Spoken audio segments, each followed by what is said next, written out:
नमस्कार, दर्श न्यूज देख रहे हैं आप। मैं प्रीति दयाल आपके साथ। बीपीएससी की 70वीं पीटी की परीक्षा को रद्द करने की मांग लगातार पिछले दिनों से अभ्यर्थियों की ओर से की जा रही है। दिन रात धरना प्रदर्शन किए जा रहे हैं, जिसके बाद अब बीपीएससी के चेयरमैन का फैसला आ गया है, जो अभ्यर्थियों को निराश कर सकता है। दरअसल बीपीएससी के अध्यक्ष परमार रवि मनुभाई ने 70वीं पीटी परीक्षा को रद्द करने से मंगलवार को ही इनकार कर दिया।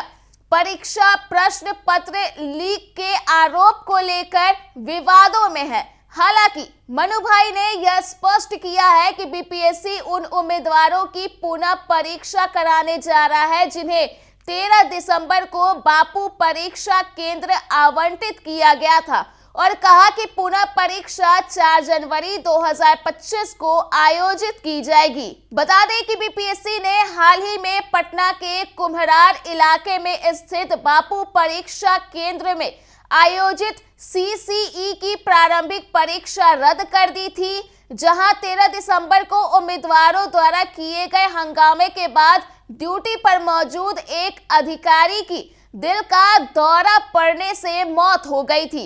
बीपीएससी के अध्यक्ष मनुभाई ने मंगलवार को कहा कि 13 दिसंबर को आयोजित पूरी बीपीएससी परीक्षा रद्द करने का कोई सवाल ही नहीं है।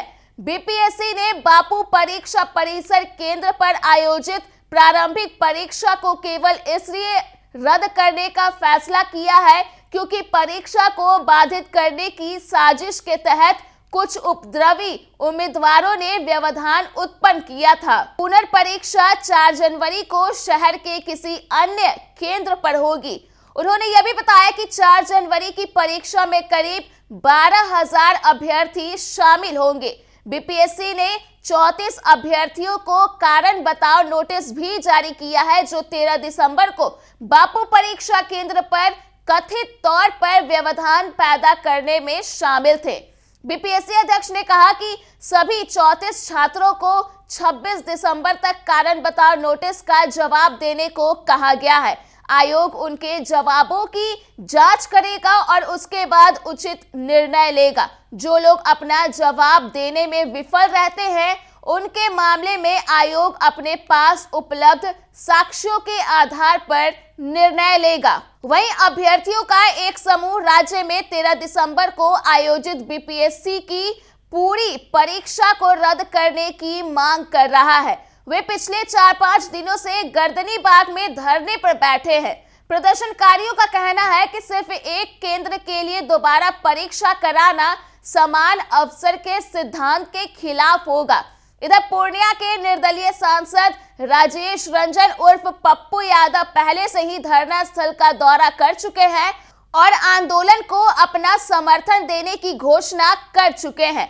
इनके अलावा नेता प्रतिपक्ष तेजस्वी यादव ने भी बीपीएससी के अभ्यर्थियों के मांग का समर्थन किया था और रातों रात धरना भी दिया था। हालांकि पटना जिला प्रशासन ने सोमवार को एक बयान जारी कर कहा था कि गर्दनी बाग में 13 दिसंबर को हुई परीक्षा रद्द करने की मांग कर रहे अधिकांश प्रदर्शनकारी गैर परीक्षार्थी हैं।